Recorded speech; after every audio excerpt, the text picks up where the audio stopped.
Okay, so we are live. So hello, everyone, and welcome to the November 8th, 2023 regular council meeting of the Village of Lytton. I'd like to take a moment to remind everyone to please turn off their video, mute your microphones, and to allow council to begin the proceedings. Just to let you know, we are all being recorded and broadcasted on the Village of Lytton YouTube channel. If anyone is looking for a video recording of this meeting or past meetings, you can go to the Village YouTube channel and watch it there. Thank you. Your worship, you may call the meeting to order. Thank you. I call this meeting to order at 7:01. So I'm here at the council table with Councillor McCann, Councillor Lightfoot, Councillor Michelle, and we have Councillor Toss joining us by Zoom this evening. Mike Blaschuk is also here in the capacity of Deputy Corporate Officer in accordance with our council procedure bylaw. Before we begin, the Village of Lytton acknowledges that we are meeting on the traditional and unceded territory of the Ntlaka'pamux people, and that we are committed to working with our First Nation neighbors on whose territory we reside. So we need now a motion to adopt the agenda for tonight's meeting. So moved, Lightfoot. Thank you. Seconder? I'll second, Ken. Thank you. All those in favor? And carried. On to adoption of minutes of the October 25th meeting. A motion? I'll move that the minutes of the regular council meeting held on October 25th, 2023 be adopted as presented or amended. Thank you. Seconder? I'll second. Thank you, Councillor Michelle. Are there any errors or omissions? No, seeing none. All those in favor of adopting as presented? Aye. Carried. All right, we'll move right on down to item number 7, public comment, and I'm going to turn it over to our CO. So members of the public are now invited to comment on matters related to the agenda. If you would like to speak, please use the raise hand function on the Zoom. You can find that by clicking on reactions at the bottom of your screen and then clicking raise hand. When it's your turn, I'll read your name and we will ask you to unmute yourself. You'll get a pop-up on your screen asking you to unmute. You will have 2 minutes to speak. We ask that you please state your name and your address for the record. And if anyone would like to speak, please raise your hand now. Anybody? We have no one here. Okay, and I don't see anyone here, so I'll call one more time. If anyone would like to speak, please use the raise hand function now on Zoom. Okay, still nobody. And last time, if anyone would like to speak, please use the raise hand function. Raise hand function now. Nobody here? And was there, you said there was nobody there? No one here to speak. Okay. Great. Thank you. So we'll move on to item number 8.1, staff reports, and we'll hear from CFO Mombercat around Strategic Priorities Fund. Thank you, Mayor O'Connor. Good evening, everyone. This first report is a positive report, looking for approval of a grant funding agreement.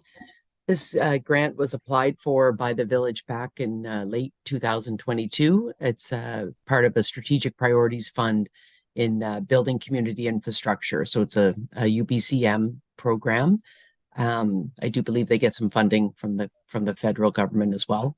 And at the time that the grant was submitted, there was a series of projects that were listed, all working towards just enhancing Lytton's water system overall. So on October the 11th, so since the original grant was submitted, we've been working with our partners at UBCM to kind of make sure that we had the project properly described for this grant agreement. And At the October 11th council meeting, we brought a report to council showing which projects we were going to shift the funding over to. So things have changed since the initial application was submitted, and we came in with a whole list of priorities, and it included everything from the repairs that have already been done up on Ponderosa Way to replacing some of the water lines on First and Main, and then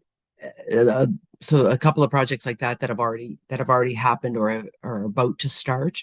It also includes some additional investigation work of some places where there's some leaks and it's unknown exactly what is required to repair them.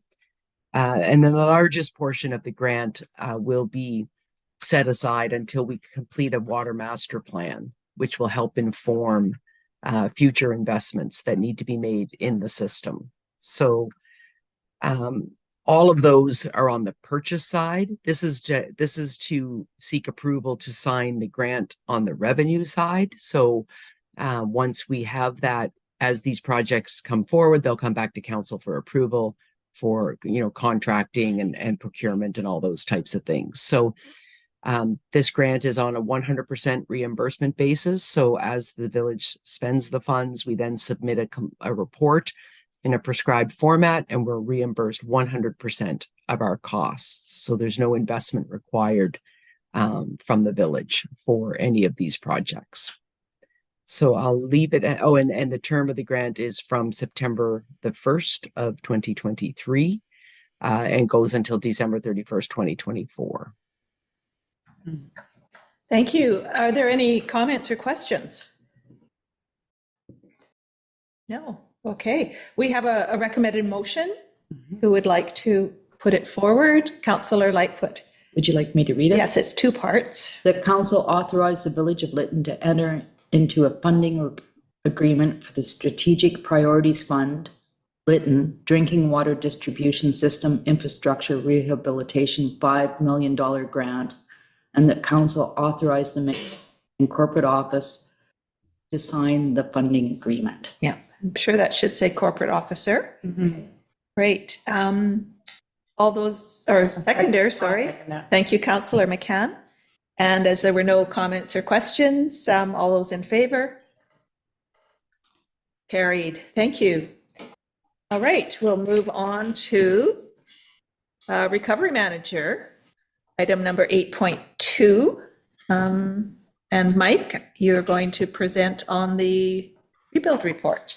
Yeah, thank you, Mayor. So you'll look, we have a newer template. Looks pretty good here. I'd like to thank Melissa for communications and getting that done for us. It makes it a lot easier for me to update now. So let's we go to the next slide. Again, just a reminder where we are in the phases. So largely completing the recovery portion, and we're starting to shift into the rebuild. So a lot of the site work you see as we start to go through are complete or largely complete. So the next slide. So right now, zone 1 through 6, when I wrote this, was largely complete for cap and fill. It is complete for cap and fill. And we've had successful geotech testing on all building sites that are in zones 1 through 6 now.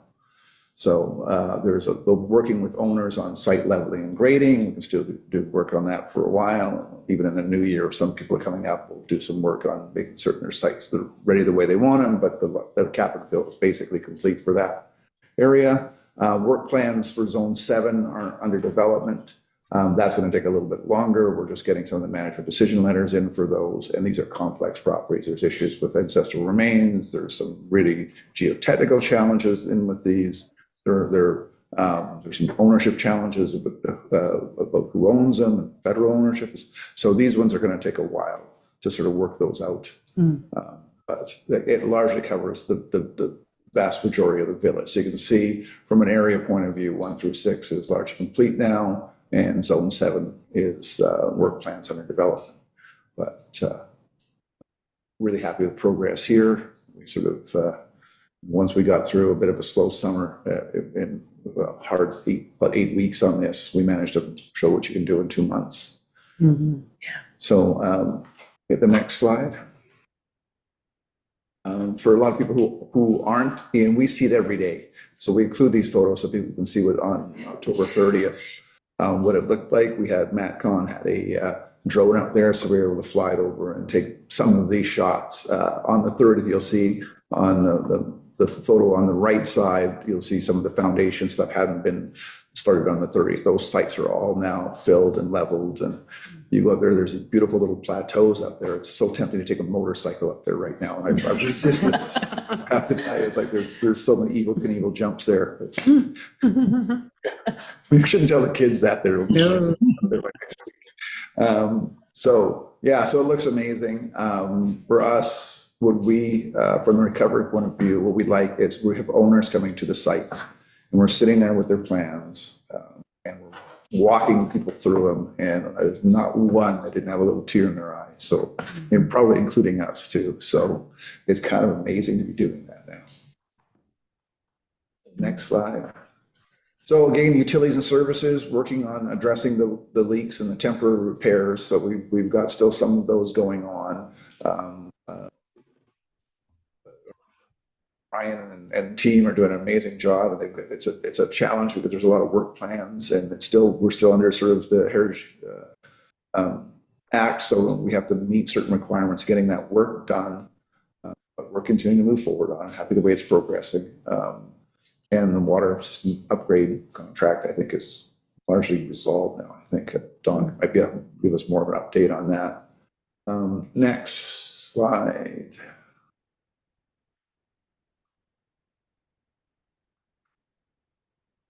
So on the housing side, working with owners and preparing their sites. So we come in, we sometimes have to sculpt it a little different or add. We've had a couple 90-degree turns on properties. They looked at it was actually better to turn it this way. So we moved some of the hills and we sculpted a little bit to make it work. We're continuing to support the Pacific Can program. We expect an announcement out of that one in the next few weeks. We're sort of following up with Pacific Can and their discussions with sort of a slight revision of the funding model. It'll be more of a public discussion, I think, in about 2 weeks on that one. So very happy with how that's progressing. Business commercial, so backfill is now complete for vast majority of the commercial properties now. We're going to have to do some shoring up of the interior house property. We've got some issues with the retaining walls there. You see some exposed rebars. So we've got a request out for an estimate on what we have to do to shore that up. We can't let it sit there for much longer. Particularly, we've done the backfill there for stress on the system. Also, we'll be doing a presentation to the upcoming Chamber of Commerce meetings. I encourage people to be there and chance to ask some questions a little bit. And I think that's set for November 16th. Okay. And so again, finding ways that we can support business and commercial, and then also get some ideas there as well. So next slide. Consultations have commenced on government services. We've now been approached by BC Emergency Management ambulance part, and so talked to their senior person in charge of construction, and we're looking at different options for Lytton and someone I know, and we're looking at both the temporary and a long-term solution so that we can actually collaborate and work on it. So really positive signs there. Next one, and that's who we are. Easy questions to Mike, hard questions to Dawn. That's usually how it works. So, but it's going well, and yeah, we're happy with progress. People going by. We've got the last of there's some material still left on 6th and 7th. With the material on 6th has been now sieved. We're hoping to remove that tomorrow. And the progress means that if it continues at the same pace, we should be finished that by next week, and we should have all the streets will now be cleared of sifted material by the end of next week. So that's our sort of schedule. We seem to be hitting that. There doesn't seem to be any surprises so far. Mm-hmm. So again, fingers crossed on that one, but it's going well. Yeah. Thank you, Mike. You mentioned, the work that's been done in the last few months, and and the pace has been incredible and continuous and so much appreciated. Are there any questions or comments for Mike? I see Jennifer, you have or Councillor Toss, you have your hand up. Sure, I'll start. Just a question around the power. Thank you, Mike. That was a great presentation. The power in town are all the hydro poles that BC Hydro is putting up now in place? Like, or are they still putting more in? No, I still think there's a couple they're missing. So I know I don't see any poles down Lane. So we've got to follow back on there because I know there was a pole placement there. And so, and we've talked to the owners there to let them know that we think there's an issue. So we have to follow back on that one. Great, Okay. thank you. Thank you. Councillor McCann? Yeah, my question was about housing, Mike. Someone asked this week if they bring their contractor in, contractors are looking for housing for workers. And what are we doing about that? Because by February, we're going to need to know for sure. So is there anything that you guys are doing? Is there anything that the village itself can be doing? Because I'm sure we're going to keep getting that question, like, where can we house our workers? Is there any housing? Is there anywhere that we can buy? One person asked, would we buy property to house people? Well, you'd have to put temporary housing there, so. Yeah, so that's it, because we're going to need to be able to put people in. So Yeah. a couple of things that casual discussion we've had with LFN, and we understand they're looking at a solution for that that would apply to both those. We don't have the official, but there's something happening there that we're going to be following up with. Also looked at the house beside the parish hall. That's a 3-bedroom place, so there might be an ability to put a couple people in there. What were the Mennonites planning to The do? Mennonites will bring a camp up, so their intention is to actually supply like a group of trailers. Where will they put them? Well, that's what they're looking at different options. So they're Everyone's pretty going, good. where are we going to put this So stuff? well, I know they're looking at possibly at Cumtrine as being a solution. Oh, yeah. They've also looked at whether the mill site would work. So they're sort of exploring around, Yeah. whether they could do street setup or something. But so they're good at the logistics of that. They just want to know what the options are. So we sit with them and look at different options and sort of introduce them to people. We're aware of some houses. People are starting to approach us saying, hey, I've got a house that I think I can rent out now. So we're starting to see that happening as well. And I think we're going to have to, but it is a focus. We're going to have to, is there, ways we can set up temporary trailers and stuff. So I think now that we're sort of finishing the backfill, Yeah. I mean, we need to start shifting into those other strategies. And that was one of the key ones in the strategic plan that you developed, is to get that. So we haven't got all those boxes ticked off on that one yet. So a contractor would come and see you to start that We conversation. started with, in so many things, we become a clearinghouse, whether it's just Yeah. helping people what they can build or putting people together. Like we're like talking with LFN about the concrete batch plant. So we're going to try and find ways we could bundle, like tell people, hey, why don't we, if you all want to start on this date in March, Yeah. we get 12 foundations poured, we're all going to save some money. So there's all those sort of things. It's going to be a busy winter. Yeah. Everybody's going to think it's really quiet in town because they're not seeing the fill going on. Come up to the site office. You're going to see a lot of activity happening there because we've got to now shift gears in there. Good, thank you. Councillor Lightfoot? I actually have 2 questions, and I think I've asked them both before, but I'm going to do it again. Is the old Trans-Canada Highway properties, are they considered Zone 7, or are they their They're own? the other. So the like 341 old, I think we just saw a management decision letter for that either yesterday or today. So we're just getting some of those up there. So they were being the other zone. But we were up there looking at those properties and figuring out what needs to get cleaned up. There's still stuff we can do even without the sort of the fully approved work plans. We can get those sites prepped, which they haven't been prepped yet. We get the people that do the grubbing and clearing getting up there. So they'll be going up there in the next week or so. So the 3 on the old Trans-Canada and the one that exits off the Trans-Canada? Yeah, I don't know if we're going to get to those before freeze up. Okay. We're running out of, I'm shocked we're still working.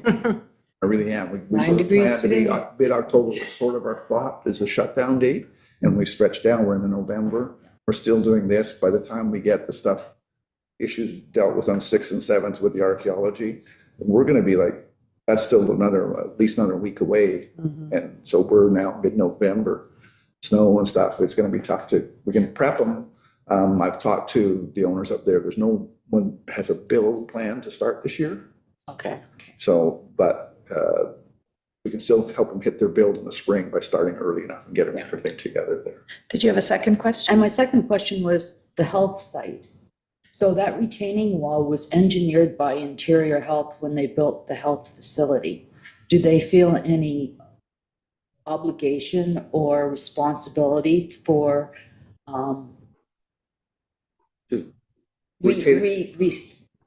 rebuilding it or whatever? Because it is actually, it was their design. Oh, I don't know that. It's like, for right now, it's more of a health safety issue. So we're working with them to find ways to like it's just to shore it up, whether we can use structural steel, so we're working with them to provide that solution. So the conversation is happening with IHA On their eventual build? on the retaining, On on the the retaining wall? wall, yes, Okay, yes. great.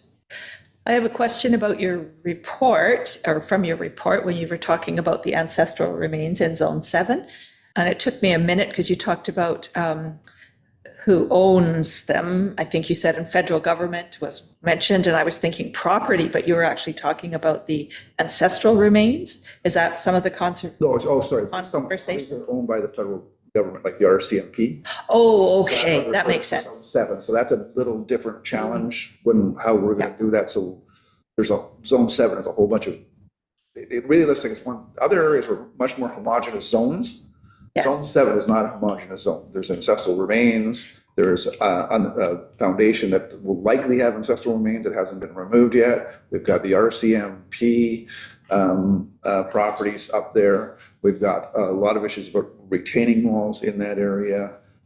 We've got a water pipe area that's under private property that also has now shown a potential for an ancestral remain. So there's like a whole bunch of, so trying to do it as one bulk, it's, Okay, I was just confused. yeah, sorry. that We're was- talking about, yes. Okay, that makes sense about the RCMP properties.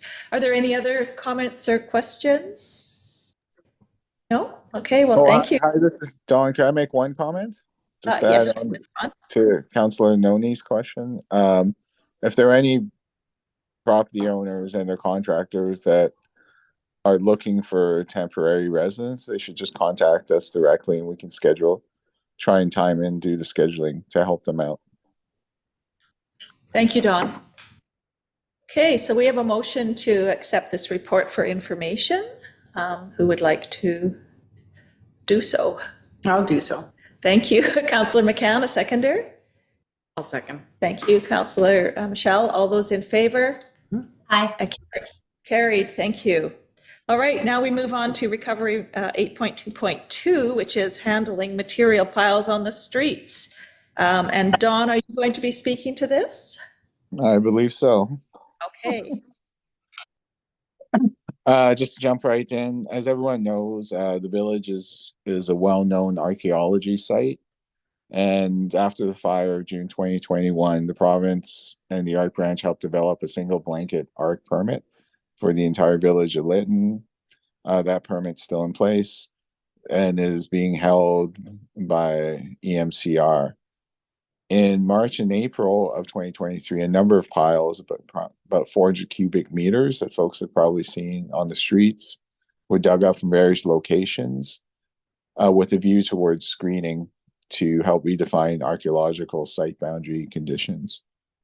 And the province has also advised us that the screening of these piles is a legal requirement under the permit. The province has come back. So the original proposal come from AEW was that it would take about 30 working days and about $165,000 to screen all these piles.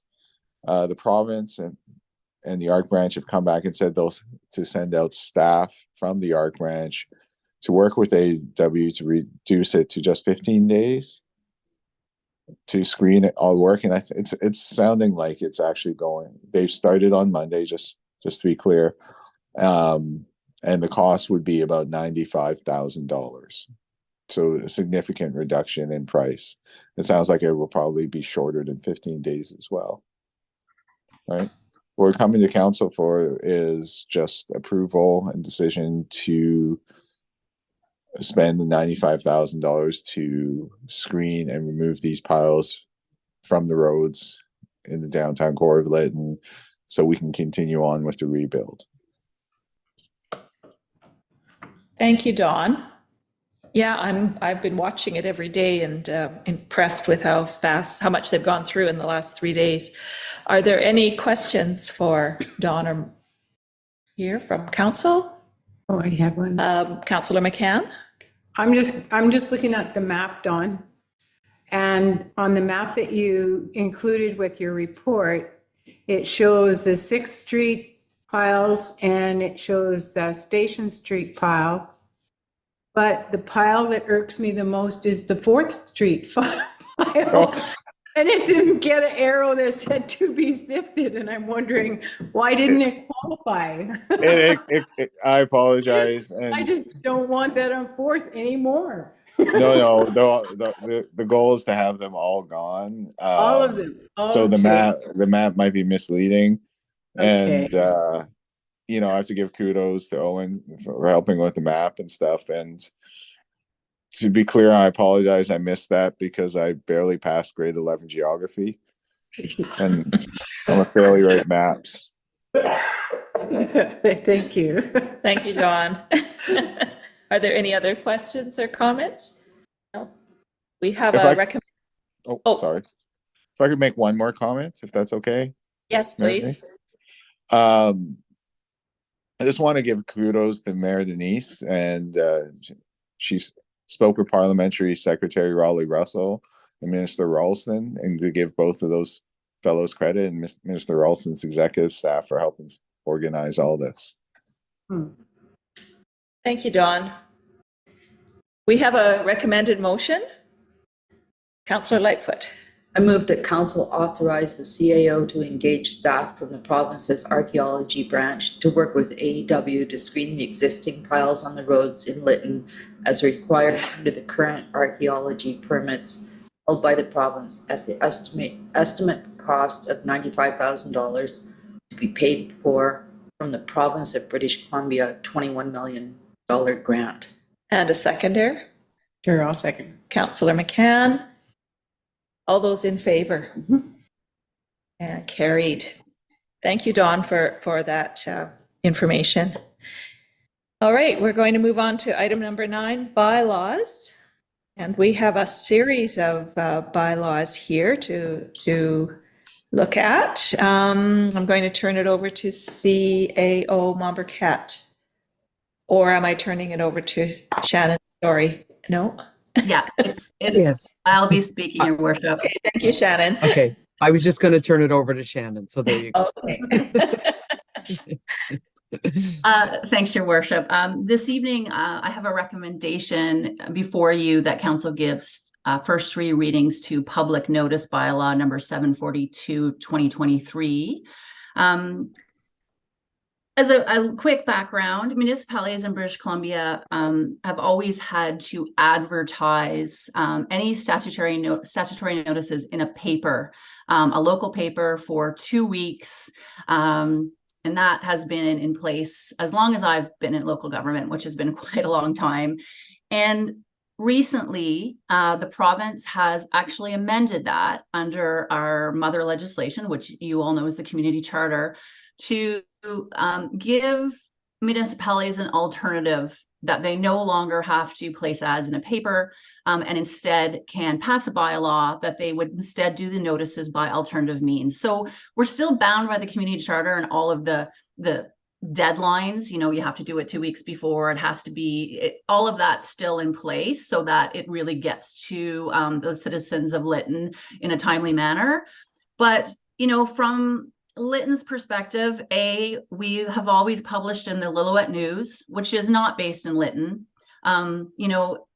What you're finding more and more throughout British Columbia is papers are going out of business. So a lot of municipalities have been forced to do this. There's also some other advantages. For example, we have 350 people in our email database, so it tends to reach more people within our area. We also it's about $1,000 per ad. So it's a lot of money. We're also really stuck to their time structure. They have very strict timelines of when you can place the ad, which doesn't always work with our legal deadlines. So often we'll miss a council meeting where we would have liked to have brought it because it doesn't meet with their deadlines, and then it's held up into the next council meeting.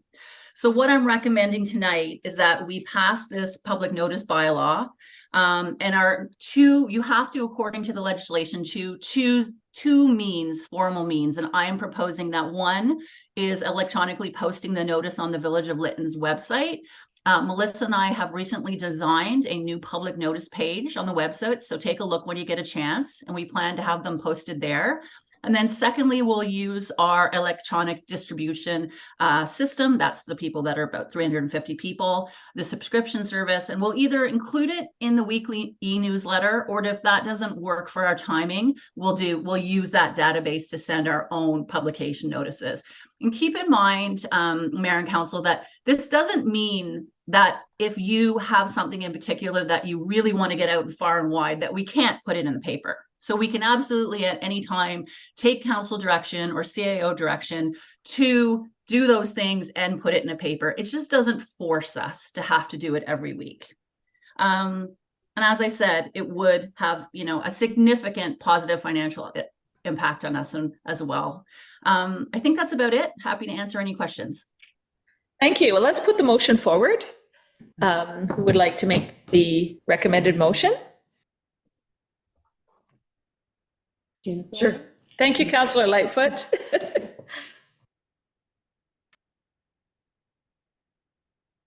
Sorry. Council consider giving the first 3 readings to the public notice bylaw number 742/2023. Great. And a seconder. Sure, I'll second. Thank you, Councillor McCann. So now any comments or questions? Councillor Lightfoot. So this is our obligation, but in the next few years, hopefully, we have a village office and we have a downtown core that has bulletin boards.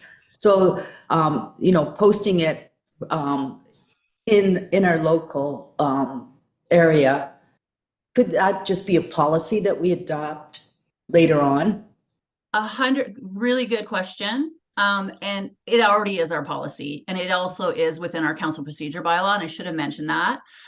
So yes, within our council procedure bylaw, we have to post all, council meetings, et cetera there. And yes, public notices are the same. I've already noticed that Kathy in the village office does a really good job. I noticed when I was there yesterday in Lytton that right behind the mayor and Councillor Michelle, she has all the fire guidelines. So she seems to be using the table behind all of you for that type of thing. And yes, we will continue doing that. I agree, it's very important and super easy. And we'll continue doing it at both Parish Hall and the village office. Perfect. Thank you. Councillor McCann. I just had a little speech that I prepared for this, because I have a particular fondness for the Lillooet News and how broke they are. So I was really relieved to see the line in this policy that says that we can still pay an ad, because I think that $1,000 that the Village of Lytton might send to the Lillooet News might pay few people's wage for at least a week or two. So I just wouldn't want us to be cutting them off completely. So I like to just make sure we still remember them. They still are there. Thank you. All right, anyone else? Any other comments or questions? I'd just like to add that I know I'm really happy to have this brought forward, and I think a number of our citizens and residents will as well, because I know there was frustration with people not knowing what was happening. So I think this is a great solution. So thank you. So all those in favor of adopting this? First three readings, and carried. Thank you. All right, we'll move on to item number 9.2, which is the 5-year financial plan amendment bylaw, and this will be CFO Momberket. Thank you very much. And we went through this bylaw at the last meeting, gave it first 3 readings, and now it's back on the agenda for adoption. Great, thank you. So we have a motion. Who would like to put that forward? I'll do it. Thank you, Councillor. I will move that council adopt the 5-year financial plan amendment bylaw number 741, 2023. And a seconder. Seconded, Toss. Thank you. And are there any comments or questions? No. So all those in favor? Carried. Moving on to item number 9.3, which is the zoning amendment bylaw, housing regulations. And we have a motion to put forward. Make a motion Thank that council adopt zoning amendment bylaw number 734, 2023. And I'll second. seconder, thank you, Councillor McCann. Are there any comments or questions regarding this? Councillor Toss. Yeah, I just have a question for clarification around the temporary building definition under 14. And this might have been explained before. I just wanted it to be clear. It talks about the definition being not having an exterior walls supported on concrete or masonry foundations. And then further down, talking about temporary buildings, they can only be in place for the term of the construction. So just wanting clarification on how that applies to a shed, which from my understanding could be put on a property without a building permit, provided it's 10 feet by 10 feet or 100 square feet or less. Is there anything here supporting that, or are we kind of stuck with applying for a temporary use permit for a shed? Just wondering how that works. I thought that was in the building bylaw that as long as it's under 100 square feet or 10 square meters, we Okay, didn't so- permit. Yes, I believe that's correct. It's not part of the zoning bylaw. It's part of the building bylaw, and it specifies that the 10 by 10 is in there. So a temporary building definition would not apply to that. Correct. Thank you. Okay, thank you. Are there any other comments or questions? No, seeing none. All those in favor of adopting this bylaw? And carried. Thank you. So now we're moving on to the item number 9.4, zoning amendment bylaw 735. We have a recommended motion. I'll move that council adopt zoning amendment bylaw number 735, 2023. And seconder, Councillor Lightfoot. And are there any comments or questions? No, and all those in favor? And carried. Moving on to bylaws number 9.5. Again, this is zoning amendment bylaw 736, and we have a recommended motion. I'll move that council adopt zoning amendment bylaw number 736, 2023. Seconder, I'll second that. thank you. And any questions or comments? Councillor Lightfoot.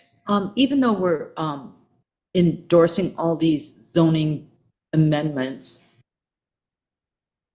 property owners still have the ability to ask for a variance if there's a particular situation that needs special consideration, correct? Yes. Yes, that's correct. This doesn't cover every possible scenario. What we were trying to do with these amendments was to clean up some of the things that were coming up over and over and over. Perfect. Thank you. This, I just have a quick question, and this bylaw should now then clear many people's questions about setbacks and such that they have had concerns about. It has reduced the setback requirement. So there, as further to what Councillor Lightfoot just said, that, there could be somebody that still needs to apply for a variance based on their specific plans. But this change in the setback was intended to cover, the majority of residents' building plans. Great, thank you. Any other comments or questions? No, all those in favor? Aye. Carried. Item number 9.6, zoning amendment bylaw 739. We have a recommended motion. I'll move that council adopt zoning amendment bylaw number 739, 2023. Seconder? Seconded Second. Toss. Okay. Any questions or comments about this? I have one general comment. Yeah. Well, it's a question, actually. I noticed on all these forms that it got signed off by the, was it highways people? Mhm. Can somebody tell me why the highways people sign off on all this? Like, I'm just curious. CEO Oh, Marquette? Diane, do you want me to? take that actually, one? I was just gonna ask Shannon to respond. She knows it better than I do. So Lytton's in an unfortunate situation where we have a highway above and below us. And typically in any municipality that I've worked for in the past, some zoning bylaws have to go to the ministry for approval if it's within, and I apologize, I can't think off the top of my head the exact amount of meters, but X meters to the highway. Every single property in Lytton is within it. So I've never seen this before. Every single zoning amendment bylaw has to go to the Ministry of Transportation for approval. Just- They are going to expedite it, but yes. So you will continue to see this from now until forever. Okay. Thank you for explaining that. I thought that was what, you could tell that was what had been waited for, because they were all the same. Yes, thank you. Any other comments? Seeing none, all those in favor? Carried.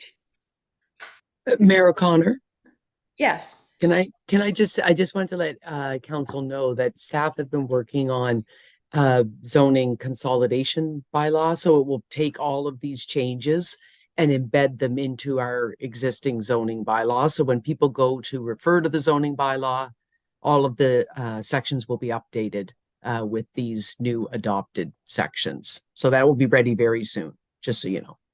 Thank you for that. Perfect. You're welcome. All right, we'll move on to item number 10, which is correspondence. And we did have two pieces of correspondence for information.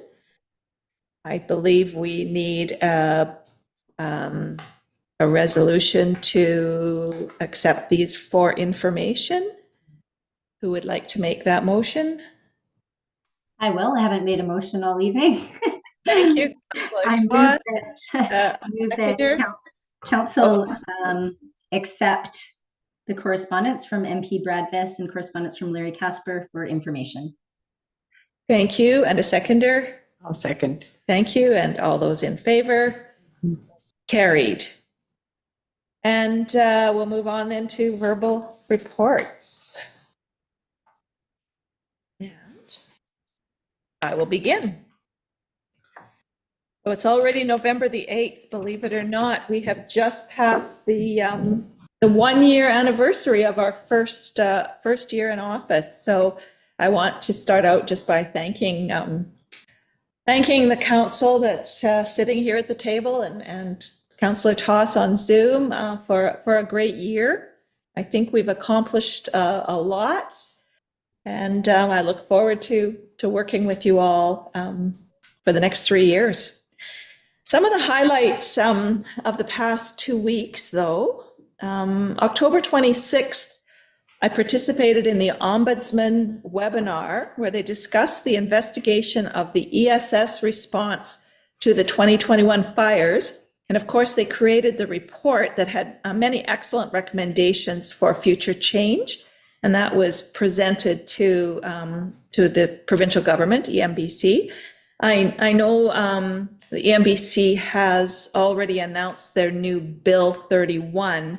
And I'm wondering if the Ombudsman recommendations were included. I'm thinking probably not, but I would have hoped they would have been. On that same day, we held our first SPAC meeting, which is a Senior Project Advisory Committee. It's a local leadership. We're invited from the various communities around Lytton. We recognize that everyone is so busy and it's difficult to find a day and a time where everyone is available to attend, but we did manage to pull off the first meeting and look forward to more meetings to come. I've had numerous meetings, phone calls, etc., with the province over the last 2 weeks. As Dawn mentioned, I spoke with Minister Ralston, Raleigh Russell, and others. Also, as many of you know, Jillian was sent to Lytton from the Premier's office to meet with those that are planning their rebuild and to have conversations with them to hear about their concerns. She has asked that anybody who didn't have an opportunity to speak with her, I actually met with her today, yesterday, if anybody who didn't have that opportunity to talk with her and share their challenges and concerns about their rebuilding, to reach out to her via email. And we can put that up on our website, I think. Or maybe it's there already. Yeah.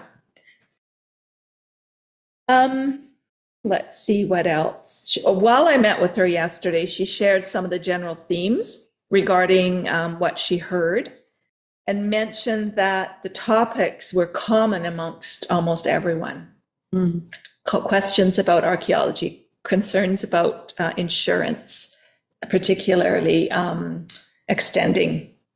coming at the end of June next year, those kinds of things. So she also asked to share, oh, sorry, I've already shared that. I'm reading here. But her reason for coming, she told me, wasn't to write a report for the province, but it was actually to try to see what she could do to find solutions, to find answers for people that are in the province's control, right? There are lots of things, of course, that people have concerns that aren't in the control of the province, but she had shared with me that that's her goal, is to try to find as many answers and get back to people as she can. Let's see, I was invited, but had to send regrets to attend the Kanakabar Crossing Place open house, as I had a family commitment, but I'm sure there's other councillors here who attended that will report on that. This morning, I attended a TNRD Committee of the Whole meeting via Zoom, where reports were provided from the various departments of the TNRD, and the 2024 budget was introduced. That was a long 4 hours today. I've had a number of media interviews as a result of our first building permit being issued. They all wanted to know what that means for Lytton. And of course, my general response was, it's a tangible sign that Lytton isn't going anywhere. So that's so positive. And I just also want to share that at that TNRD meeting today, the mayor of Merritt spoke out, and he congratulated myself and the rest of council on that issuing of that first building permit. So that was really nice to hear. So that's my verbal report, and we'll move on to Councillor Toss. Thank you, Mayor O'Connor. I don't have a lot to report. I've been not well, so I've been on the mend for the last 2 weeks, and I'm starting to feel better. So I don't have a lot to report other than talking to residents and eternally grateful for our staff and all the progress that's been made. I will be in Lytton the week of the 13th to the 17th and look forward to maybe seeing some residents at the card night. I'll be picking up some hardware for my hopefully hydro pole on the 13th. So I think having my personal experience going through the logistics of setting some of this stuff up is helping me ask good questions here at the council table. So I think things are moving forward, and yeah, I'm feeling pretty optimistic. So thank you, everyone. Thank you. Councillor McCann? Thank you, Mayor. I attended a few things. I went to the SPAC meeting on the 26th. I did go to the Kanakabar Crossing Place opening, and there was, there was a bunch of people there. We all had a good time. It was a real nice day. And it's an amazing place. I was just so intrigued by the self-sustainability of it, and the fact that it's not a housing development, it's a community. That's what I came away with. This is a vision of a community that's being built, and that the people that come are part of that community. They want to extend the permaculture program that's up at Siwash. They want to repeat that down there. They have a huge solar farm that I really was quite intrigued by, that supplements the hydro, and And so each unit has no hydro bill. It's all it all comes and goes from one place, and the hydro lines are all buried. And to me, bless their hearts, they had to wait for that, and it was a horrible thing, they thought. And I'm thinking it sure looked a lot better without all those lines hanging out everywhere. So really, really nice. And people are moving in, like the next day, I think people were moving in. They were pretty excited to be living there. So that's a really positive thing for our entire community, I think, is having that happen. On October the 30th, we had coffee with council. And I also had a meeting with the WOAM project, which I haven't had for quite a long time. And that's the group that has also started out from Kanakabar that is continuing to do research on the implications of disaster management, and primarily on Indigenous, but in rural and remote communities as well. So that group is still together, and the project the report hasn't yet been finalized into its final state yet. Met a few, they ran into some glitches along the way, I think. I also, on the same day, met with Mike and a couple other people to organize the upcoming community event on the 17th. So that's going ahead. There's posters made and there's people booked, and we got the hall booked, and things are looking pretty good. We'll probably put up some decorations. I might find a few friends to help me do that. What time is it? Yep. I'll dig them out of the basement, put them back in. 7 to 10. Yeah, 7 to 10. That's on the 17th, yeah. On November the 1st, I went to the Fire Smart meeting with Councillor Lightfoot. And at that meeting, we had Tanya present the final copy of the final report, which is like this book for the activities of Fire Smart for the last 2 years, basically, right, Jess? Mm-hmm. Yeah. And so we signed off on that, and there was input and information shared about the next proposal, of which there will be two. There's the First Nations stream and there's the municipal stream. And so she basically manages to find a way to incorporate both of those when she's putting these things in. So that we'll know more about after the new year, right? Yeah. But those are massive applications and lots of money, but it could really benefit what we're trying to do in our community too. So I just had a couple notes from the coffee discussion, the last one we had, which was this Monday. There were 11 participants. There were 3 council members there.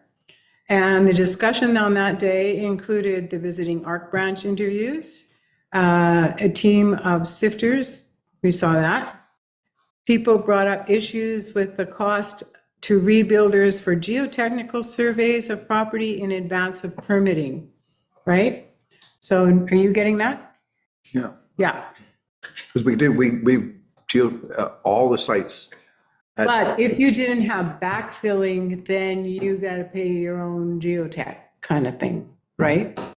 Yes. So that's the discussion that came. Everything we backfilled. Yeah. We Yeah, and had but if geotech and tested all. there are of it. some people who chose not to do backfilling, therefore they will see more, they'll see a different scenario come forward. Yeah. they're not because of that. test. Yeah. Yeah. So people are feeling heard, which was nice to hear.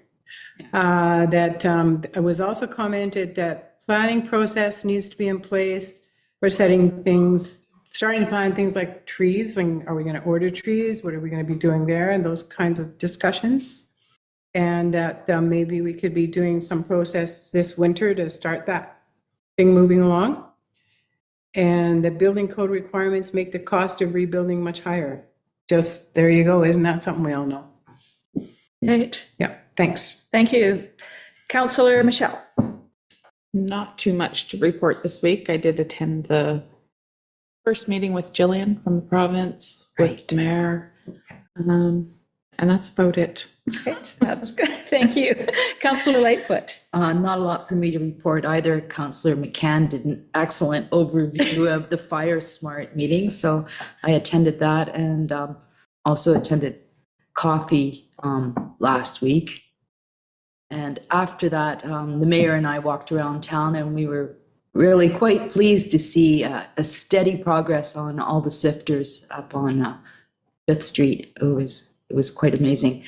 And I guess just now that we've completed our first year, I want to thank Mayor O'Connor for being a steady force, and the workload you've taken on is a lot, and I appreciate that. And I also appreciate my fellow councillors and the staff we have. We're really quite blessed to have such a good team to move things ahead.